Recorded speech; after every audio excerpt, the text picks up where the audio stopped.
ये मेरी आईडी पीछे किसने करी है? मेरे लिए बहुत ही सौभाग्य की बात है, जो कि मुझे ये एक बार फिर से मुझे जनता की सेवा करने का मुझे मौका जो माननीय नरेंद्र मोदी जी ने मुझे दिया है। कुरुक्षेत्र संसदीय क्षेत्र से मुझे लोकसभा के चुनाव में उतार कर, इसलिए मैं बहुत आभारी हूँ माननीय मोदी जी का, माननीय खट्टर साहब का, माननीय मुख्यमंत्री नायब सिंह सैनी जी का, जिन्होंने मुझे खुले दिल से खुले मन से मुझे अपनाया है, ये सेवा का मुझे मौका दिया है। मुझे पहले भी ये सौभाग्य प्राप्त हुआ है कि कुरुक्षेत्र में 10 साल मुझे सांसद रहने का मुझे मौका मिला, और यहाँ से मैं 30 साल से जुड़ा हूँ।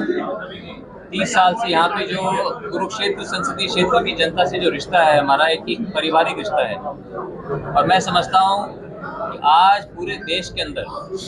माननीय मोदी जी की भारतीय जनता पार्टी की एक लहर है, और खास करके हरियाणा के अंदर पिछले 10 वर्षों के अंदर बहुत विकास के काम हुए हैं। मुझे पूरा विश्वास है कि हमारे माननीय मुख्यमंत्री नायब सिंह जी के नेतृत्व में हरियाणा के अंदर भारतीय जनता पार्टी 10 की 10 सीटें जो है जीतेगी, और एक बार फिर से माननीय मोदी जी की सरकार बनेगी, भारतीय जनता पार्टी की केंद्र के अंदर सरकार बनेगी। धन्यवाद। नवीन जी, धन्यवाद। सबसे पहले तो मैं नवीन जी, दुनिया के सबसे हमारे लोकप्रिय नेता, भारत के यशस्वी प्रधानमंत्री, जिन्होंने भारत को एक नई दिशा देने का काम 10 वर्षों में किया है, जिन्होंने एक योजनाबद्ध तरीके से गरीब तक लाभ पहुंचा करके उसके चेहरे पर मुस्कान लाने का काम किया है, ऐसे हमारे यशस्वी प्रधानमंत्री नरेंद्र आदरणीय अमित शाह जी ने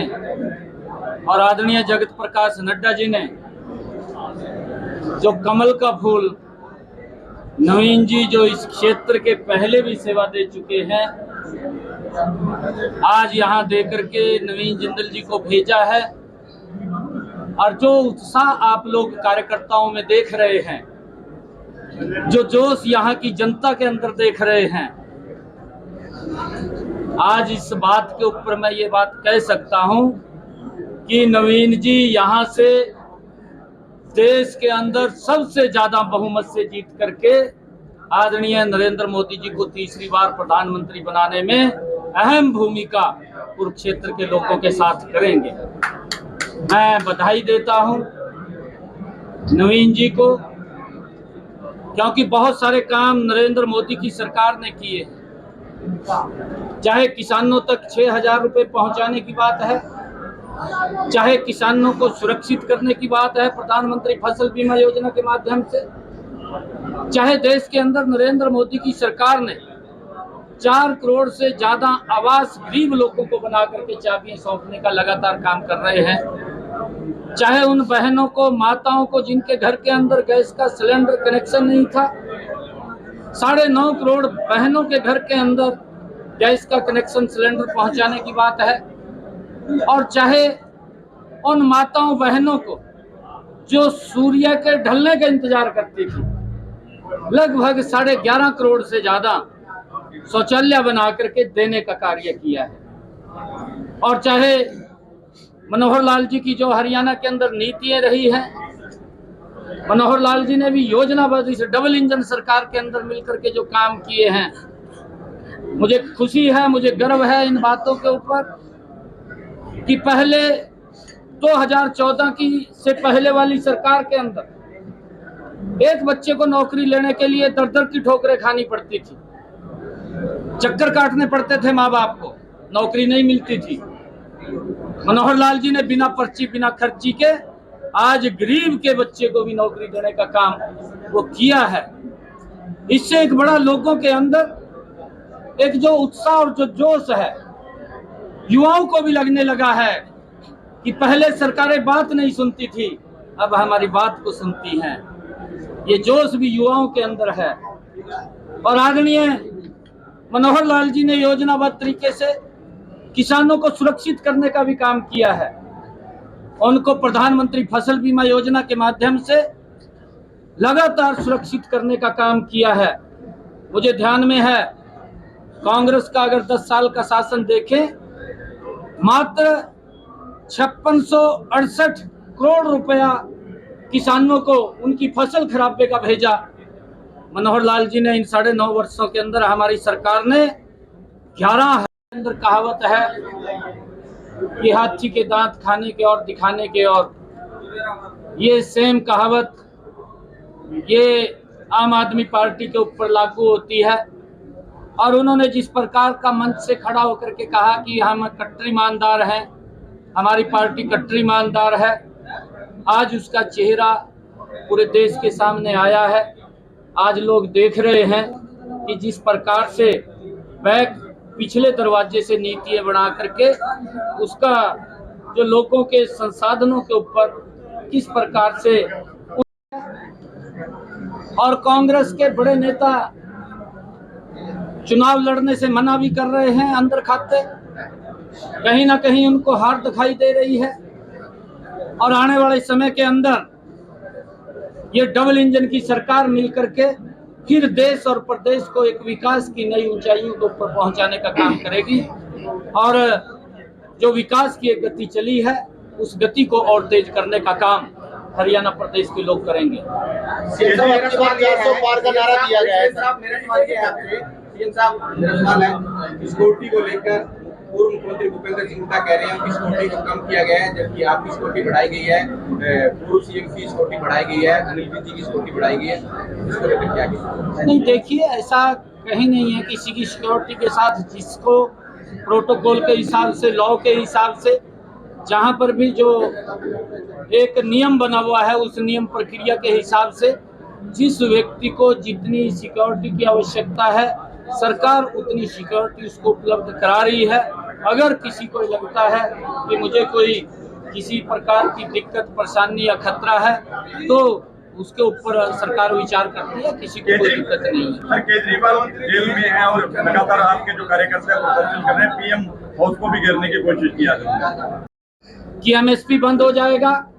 लगातार नरेंद्र मोदी की सरकार एमएसपी देने का काम किया है। देश का रोड का इंफ्रास्ट्रक्चर हो, देश की रेलवे की कनेक्टिविटी हो, देश की एयर कनेक्टिविटी हो, देश के अंदर स्वच्छता को लेकर के नए एम्स बनाने की बात हो, देश की धारा 370 जैसी समस्या का समाधान करने की बात हो, जिसको पूरा देश भुगत रहा था। हमारे आर्मी के नौजवान जो हमारी सुरक्षा के लिए खड़े होते थे वो उस समस्या से जूझ रहे थे, परंतु मजबूती से उस समस्या का भी समाधान इन 10 वर्षों के अंदर नरेंद्र मोदी की सरकार ने किया। मुझे खुशी है कि जो विकास की एक नई गति के लोग उस गति को और गति देते हुए जो प्रधानमंत्री जी का विजन है कि हमने 2047 तक विकसित भारत बनाना है और उस विकसित भारत के अंदर हरियाणा अपनी प्रमुख भूमिका अदा करेगा और उसमें अपनी भूमिका अदा करते हुए 10 की 10 लोकसभा की सीटें नरेंद्र मोदी जी के पास भेज करके तीसरी बार प्रधानमंत्री बनाने का काम करेगा। मैं आज नवीन जी को बहुत बहुत बधाई देता हूं और पूरे कार्यकर्ताओं को आज जो जोश, जो उत्साह देखने को मिला, मैं इसके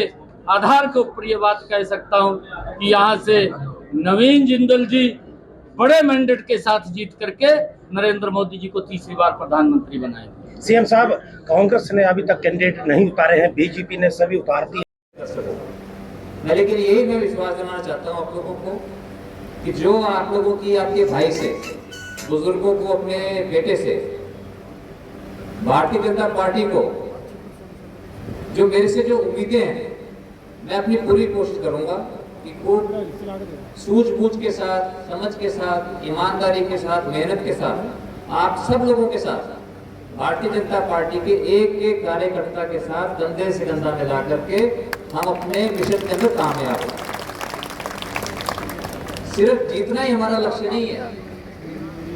वो तो जो काम पिछले 10 वर्षों के अंदर जो खट्टर साहब ने यहाँ काम किए, जो हमारे युवा मुख्यमंत्री नायब सिंह सैनी जी जो काम कर रहे हैं और जो काम करेंगे, उससे जीत तो हमारी होगी, लेकिन हमारा जो लक्ष्य है, जो माननीय मोदी जी का लक्ष्य है कि 2047 हर नौजवान के पास रोजगार हो, मैं उस मकसद के अंदर जो है मैं कंधे से कंधा मिला करके इन पार्टी की नीतियों पर चलकर हम इसमें काम करेंगे और मुझे पूरा विश्वास है कि हमें इसके अंदर कामयाबी मिलेगी। साथियों, बहुत कुछ पिछले 10 वर्षों के अंदर हुआ है और माननीय मोदी जी से प्रभावित होकर के बचपन से हम सुनते हैं राम मंदिर, लेकिन राम मंदिर का वो निर्माण वो हो गया। धारा 370 हटेगी, लेकिन वो हट गई। तो इसलिए इन सब चीजों से प्रभावित होकर के जो विचार मेरे थे, आप सब जानते हैं कि उस समय में हर घर के अंदर टॉयलेट बनाना, हमने 2010-11 तक सारे घरों के अंदर, गाँव के अंदर, सब जगह एक जगह जो है हमने टॉयलेट बनवा दिए थे। सफाई के लिए आप सब जानते हैं, जो मेरे साथ, जब मैं दिल्ली से कुरुक्षेत्र भी आता था तो रास्ते में सारे हाईवे के कि सड़कों के ऊपर साइडों के अंदर कहीं पर भी घास भी नहीं होनी चाहिए, बड़ी बड़ी घास, पूरे सारे अच्छे होने चाहिए। तो जितनी वही विचार है और हम मिलजुल करके हम अपने सपनों के भारत का निर्माण करेंगे। तो इसलिए मुझे बहुत खुशी है कि ये मुझे मौका मिला और मुझे ये सेवा का मौका जो पार्टी ने दिया है, मैं उसके लिए मैं बहुत बहुत आभारी हूँ। और हम सब मिल करके, मैं जानता हूँ कि बहुत से आप सबसे जो जब मिलना हुआ तो बहुत के लोगों का भी मिलने का मन करता है कई दिनों के बाद, लेकिन अभी बहुत लंबा समय है, अभी 2 महीने का टाइम है। तो जितना मिलना होगा, जितनी फोटो खींचनी होगी, जितनी मेरे से गले मिलना होगा, सारे हम लोग जो है यही काम, आज खाली पहला दिन है, पहले दिन की हमारी शुरुआत है। और जो बातें मेरे बड़े भाइयों ने, सुभाष सुधा जी ने, संदीप जी ने जो मेरे बारे में कहा, इसलिए ये मेरा परिवार है। आपसे जो मेरा रिश्ता है ये कोई राजनीतिक रिश्ता नहीं है। ये रिश्ता जो है बाबूजी जोड़ करके गए थे आज से 30 साल पहले। तो उस रिश्ते को मैं बना के रखूंगा। और बाबूजी यही कहते थे, बोले राजनीति में आना, इलेक्शन लड़ना ये एक बहाना है, एक बहाना है लोगों से जुड़ने का। जब हम लोगों के घर जाते हैं, लोगों के गांव में जाते हैं, हाथ जोड़ करके उनसे वोट मांगते हैं, जब हम उनसे मदद के लिए जाते हैं तो वो भी हमारे घर आएगा। अगर हम किसी के घर ना जाएं, मैं वादे से कह सकता हूं, अगर मैं आपके बीच आपसे अगर आप मदद लेने के लिए नहीं आओ, आप मेरे घर नहीं आओगे, आपको घर मेरे आने में संकोच होगा। लेकिन जब मैं आपके बीच में आ रहा हूँ, गाँव जा रहा हूँ, तो वहाँ हकीकत का पता लगता है। जब हम जाके मदद मांगते हैं तो वो भी हमारे घर आने की हिम्मत करते हैं।